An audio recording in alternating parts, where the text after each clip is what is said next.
Good afternoon, everyone. Thanks for joining us in this midday bilingual newscast on Equinox Television. The first part is in French with you, Julien Berth Bissay. Bonjour. Bonjour à vous, Innocène Azé. Mesdames et messieurs, bonjour à toutes et à tous. Les responsables de l'Union africaine, la francophonie et le Commonwealth poursuivent leur entretien avec le gouvernement ce jour à Yaoundé en vue de sortir le Cameroun de la violence meurtrière qui a déjà fait près de 3000 morts selon l'ONU. Ces émissaires de la communauté internationale ont été reçus hier par le président de la République, Paul Biya. Le compte-rendu de cette rencontre avec Emmanuel Diobé-Guizot. 3 grosses huiles avaient rendez-vous avec le président de la République au Palais de l'Unité. Moussa Faki Mahamat, président de la Commission de l'Union africaine, Louise Mouchikiwabo et Patricia Scotland, respectivement secrétaire générale de l'Organisation internationale de la francophonie et du Commonwealth, en mission de bons offices, ont échangé avec Paul Biya. Au sortir de cette rencontre, l'Union africaine clame son opposition à la violence, alors que l'Organisation internationale de la francophonie dit ne pas se faire d'illusions et se limite à accompagner les acteurs. Nous avons été reçus longuement par le président de la République, qui nous a exprimé une fois de plus sa disponibilité pour le dialogue, pour l'apaisement. Nous allons rencontrer les acteurs politiques et sociaux pour pouvoir échanger avec eux. Nous pensons que le peuple du Cameroun ne mérite pas la violence. Et s'il y a des différences, elles doivent être réglées pacifiquement. Nous n'avons pas d'illusion non plus que nos organisations multilatérales n'ont pas de solution miracle. Mais nous avons exprimé au chef de l'État notre disponibilité à continuer à accompagner le pays. Nous sommes ici pour écouter, pour pouvoir comprendre où nos organisations s'inscrivent. Mais le constat de la crise est fait avec des attentes de l'Organisation internationale de la francophonie sur le travail à faire. Du point de vue sécuritaire, il y a des améliorations, mais il y a encore du travail à faire. C'est ce travail à faire qui reste, qui nous intéresse aujourd'hui, surtout après ce grand dialogue national. C'est la mise en application des décisions prises à ce moment-là. Mais bien sûr, le pays est en crise depuis 3 ans, un peu plus, et y compris beaucoup d'actions de violence. Nous suivons de près. Quant au Commonwealth, il y a sa détermination à contribuer au retour de la paix. We are determined to do all we can as 3 organizations to support the peaceful process, and we are encouraging everyone, every single actor, to put peace and good governance first. And for that, we know we will need everyone's commitment and everybody's hard work. Cela d'autant qu'au sens de cette organisation, c'est seulement le début du processus de paix. This is the beginning of a process, not the end of a process. And there is a lot of work to do, and we are applauding all those who wish to commit themselves to peace and to a resolution. La triple délégation Union africaine, Organisation internationale de la francophonie et Commonwealth va aussi s'entretenir avec les formations politiques et la société civile. Parlons économie. À présent, le deuxième trimestre 2019 a été marqué par une hausse de 20% du volume des importations par rapport à la même période, ce qui contribue négativement à la croissance du PIB. Face à cette détérioration du défi de la balance commerciale, le gouvernement veut miser sur l'import-substitution pour industrialiser le Cameroun. Plus de précisions avec Donald Brice Kamgan et Georges Mitterrandam. Le riz, le maïs, le poisson, le Cameroun en a importé pour plus de 702 milliards de francs CFA en 2018, c'est-à-dire 20% des dépenses d'importation totale du pays. Le fait est grave pour un pays qui creuse ainsi son déficit commercial et dont les atouts naturels sont quasi uniques en Afrique. Le problème, une politique nationale inappropriée.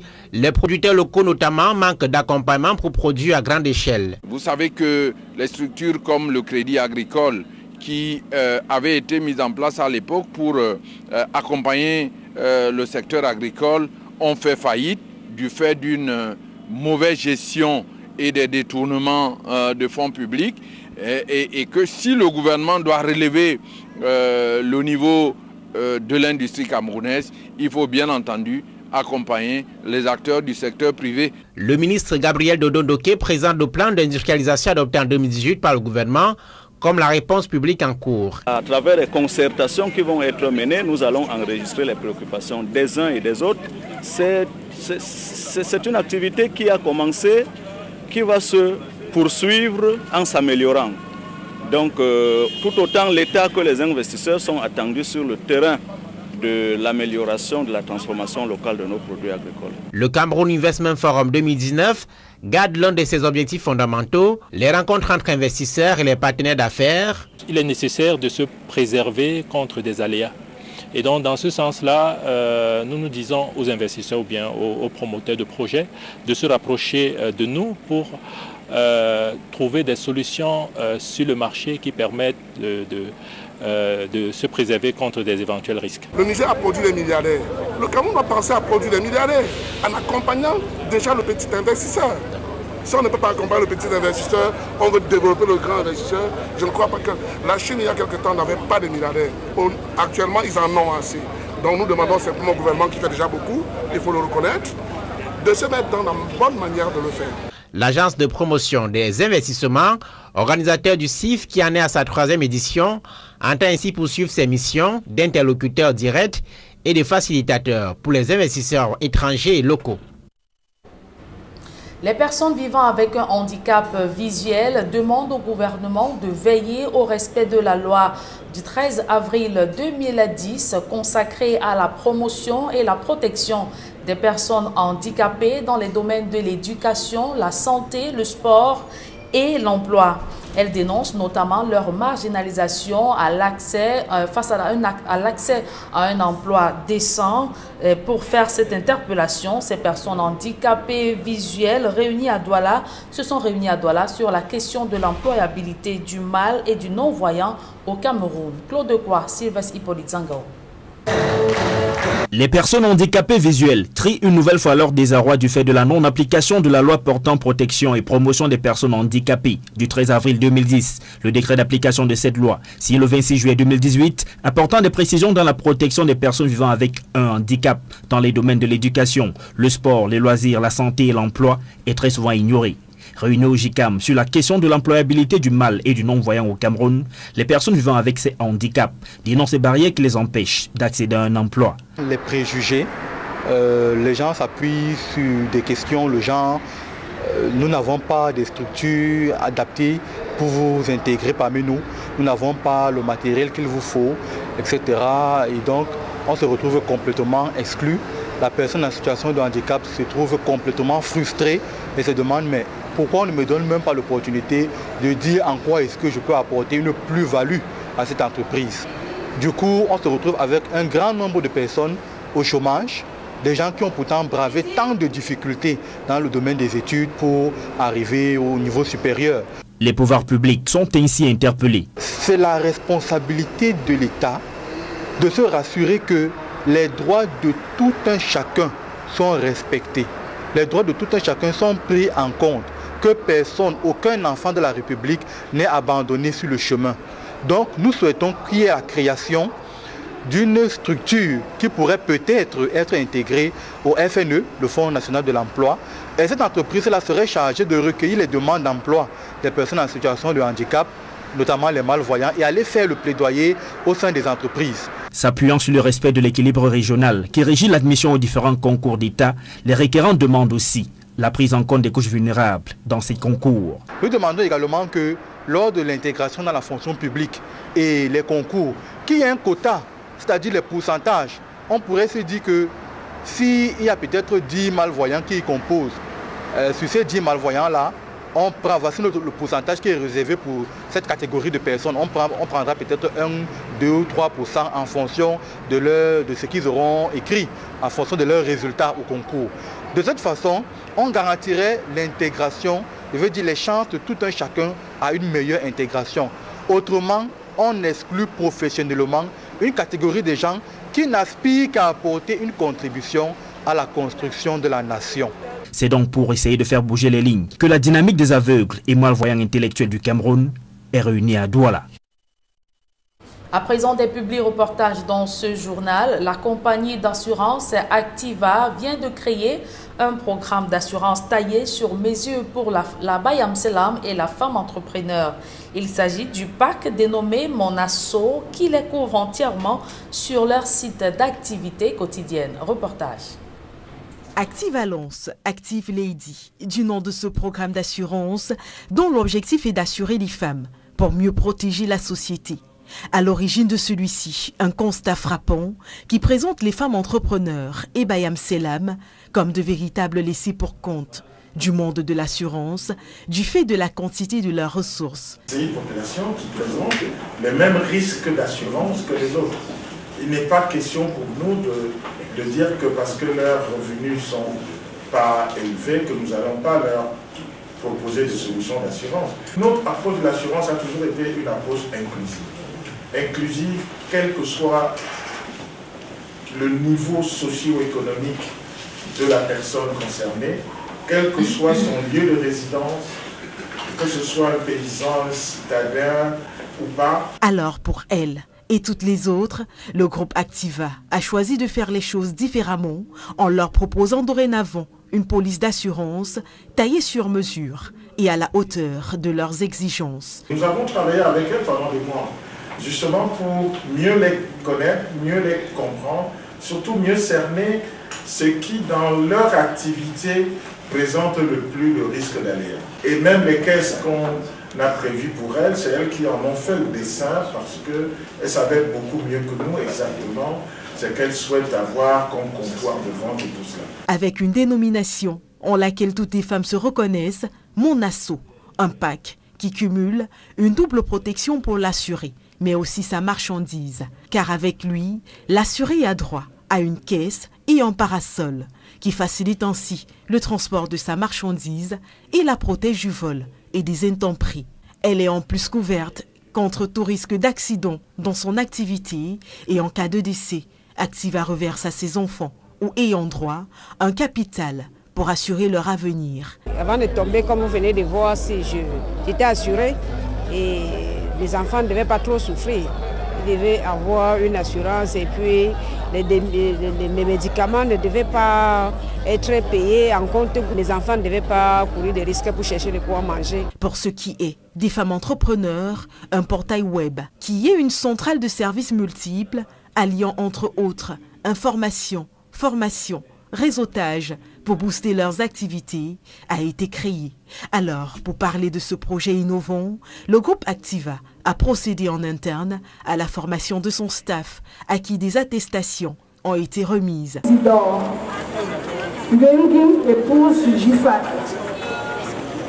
C'est ensuite au marché New Daedo à Douala que ce programme a été lancé en présence du top management de la boîte, des autorités administratives et des commerçantes elles-mêmes. Ensuite, une conférence de presse s'est tenue au siège d'Activa à Douala, au cours de laquelle le PDG du groupe et le directeur général pour l'Afrique de l'Ouest et l'Afrique centrale de la Société financière internationale, partenaire d'Activa, ont répondu aux questions des journalistes. Notre expérience sur le financement du côté des banques et le besoin de la protection des femmes et de leurs activités fait qu'on est absolument certain que c'est quelque chose qu'il faut développer et quelque chose qui va... Pour mémoire, c'est en 1998 qu'Activa voit le jour. Elle est née d'une volonté de bâtir une entreprise opérant dans une Afrique sans frontières, dans le respect des standards internationaux. Nouvelle cuvée de l'École supérieure de commerce et de gestion des entreprises de Yaoundé est sur le marché de l'emploi. Les lauréats ont reçu leur parchemin de fin de formation. C'était au cours d'une cérémonie riche en sons et en couleurs. Reportage. L'amphithéâtre de l'Institut supérieur de technologie appliquée et de gestion, ISTAG, a fait le plein à l'occasion de la conférence délivrée en son sein par Marine Condette. Manager chez AACSB, un organisme d'accréditation des business schools dans le monde, elle a exposé sur le thème assurance qualité et enseignement supérieur en gestion, quel modèle pour l'Afrique? L'importance de la prise en compte du monde dans lequel on vit qui est changeant, et il est très important de préparer les étudiants à ce genre de changement. On ne sait pas comment le monde sera dans 5, 10, 15, 20 ans, mais on peut aider les étudiants à se préparer à ce genre de volatilité. L'assurance qualité a un rôle à jouer dans ce domaine. Pour arriver à faire face à ces évolutions permanentes, Marine Condette déroule quelques outils. Cette idée de mise en réseau et de partage est très important et très efficace. Les écoles apprennent les unes des autres partout dans le monde. Le deuxième outil, c'est l'accréditation. Dans notre processus d'accréditation, on fait en sorte que les établissements soient guidés et ils ont un coach pour les amener à bien dans leur stratégie d'école. L'ISTAC, de son côté, y voit un réel intérêt pour ses étudiants, question de les familiariser à la démarche qualité dans l'enseignement supérieur. L'Institut universitaire des tropiques entend apporter à ses étudiants de manière permanente des éléments qui peuvent donner une valeur ajoutée certaine par rapport à la formation de proximité que nous leur offrons. Et le cycle de conférence est une tradition à l'ISTAC. Depuis 2006, année d'ouverture de l'ISTAC, nous mettons un accent particulier sur ces échanges avec ceux-là qui ont une expérience certaine et qui pourraient communiquer à nos étudiants, à nos apprenants, pour qu'ils se projettent dès l'instant sur leur futur monde professionnel. Une démarche soutenue par l'agence universitaire de la francophonie. L'AUF se félicite de l'organisation de ce genre de conférence parce qu'au niveau de l'AUF, nous assurons également la promotion de l'assurance qualité. Au niveau de notre enseignement supérieur, nous avons beaucoup de défis liés à la massification des effectifs, des défis par rapport à l'insuffisance de moyens. C'est à ce titre en fait que l'Agence universitaire de la francophonie a, au niveau de sa stratégie quadriennale 2017-2021, a fait une priorité au niveau de la gouvernance universitaire de l'assurance qualité. Le cycle des conférences, qui est devenu une véritable tradition au sein de l'ISTAC, va encore s'intensifier lors de cette année académique 2019-2020. À présent, la deuxième partie de ce journal, elle est en langue anglaise. Avec vous, Innocent Azé. Good day once again.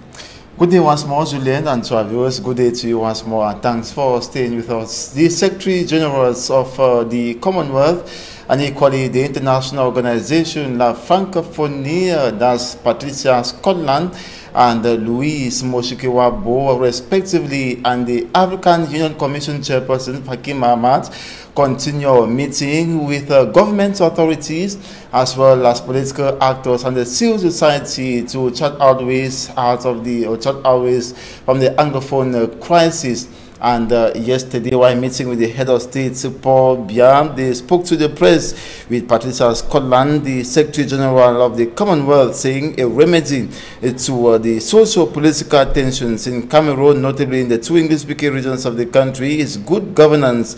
And equally, she noted that her organization is working with the International Organization of La Francophonie under Louise Moshikiwabo and the African Union Commission, headed by Musa Faki Mahamat, as a team to assist Cameroonians restore peace for social cohesion. The African Union Commission chairperson on his part shuns violence to Louise Moshikiwabo, Secretary General of La Francophonie. They are ready to work in collaboration with the civil society and political actors to restore peace in Cameroon. And she equally noticed that the security situation in the two English-speaking regions of the country is ameliorating. Here now is an excerpt of the Secretary General of the Commonwealth, Patricia Scotland, who was speaking shortly after meeting with the head of state, Paul Biya. Take a listen. Are determined to do all we can as three organizations to support the peaceful process, and we are encouraging everyone, every single actor, to put peace and good governance first, and for that we know we will need everyone's commitment and everybody's hard work. This is the beginning of a process. not the end of a process. And there is a lot of work to do, and we are applauding all those who wish to commit themselves to peace and to a resolution. And we as 3 organizations wish to promote that and stand beside it. But we are at the beginning of our discussions. We have now had the advantage of speaking to the Prime Minister and the President, but as my colleagues have made clear, we have to speak to others. We are going to speak to the political parties outside of the government. We are going to speak to civil society, and we need to listen very carefully to what everybody is saying so that we can be the best pathfinders to assist Cameroon in a way that is proper. But the main responsibility will rest on Cameroonians themselves. We want moderation, we want peaceful coalition and existence. A school in Manjo in the Mungo division of the Littoral region of Cameroon is still in grief following the death of 3 of its students. They were on a motorbike heading home. Details with Immaculate Fogwe. They were going back home from school, but they couldn't reach home, and they would never be neither in their homes nor school. Death has suddenly appeared on their way and put an end to all of their dreams. They are students of Government School Manjo and Unité of Manjo. The 4 victims, Donkam Arien, Tebu Ivan, Wansi Kense, and a commercial motorbike rider who was equally a student, were crushed by a heavy-duty truck on the National Road No. 5 in Manjo, in the Mungo division of the Littoral region of Cameroon. The motorcycle rider was on high speed, and while trying to dodge a vehicle, he bumped into a truck.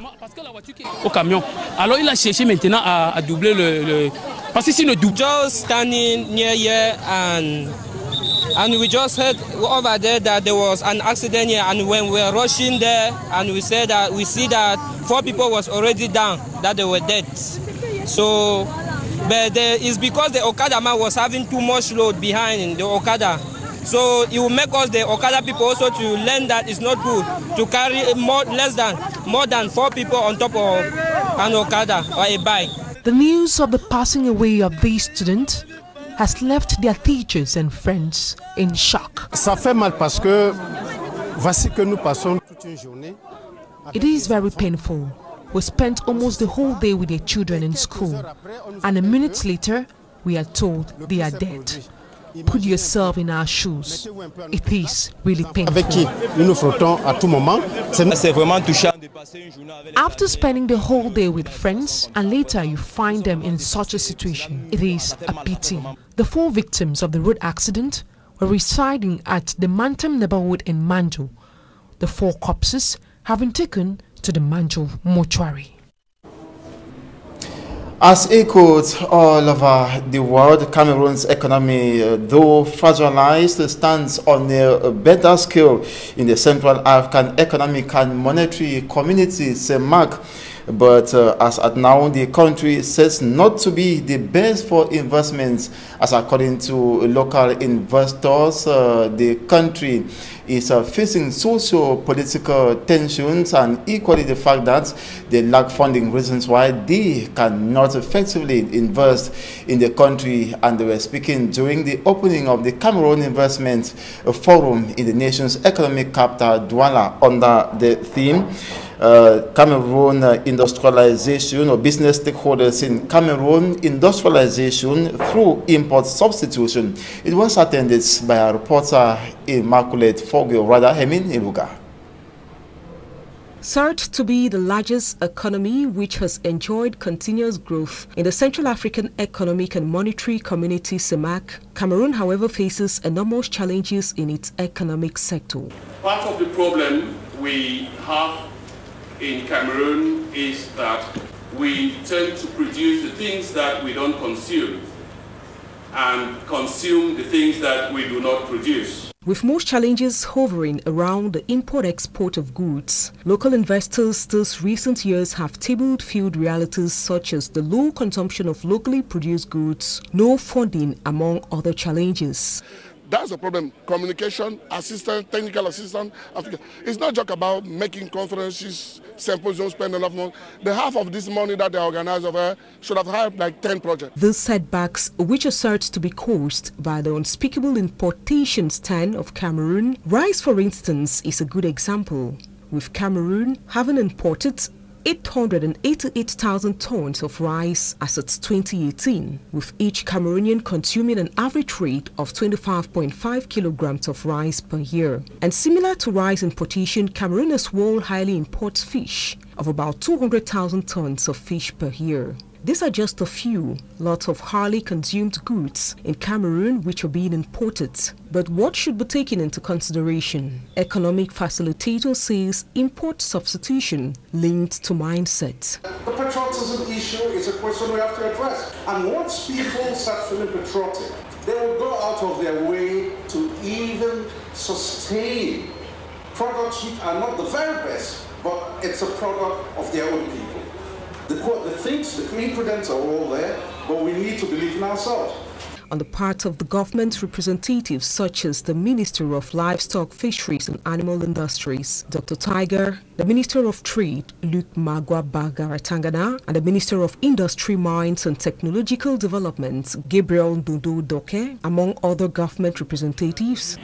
After this, if there is need for more encouragement, for more incentives, for more administrative reforms, we will then transmit that to government and work with government to improve the environment, if this is the problem, so that investments can be carried out in this area and reduce the level of importation, which is a drain on our foreign exchange reserve. Having as interest to stabilize Cameroon's economy, the Cameroon Investment Forum will have the stakeholders ponder under the theme Business in Cameroon, Industrialization through Import Substitution.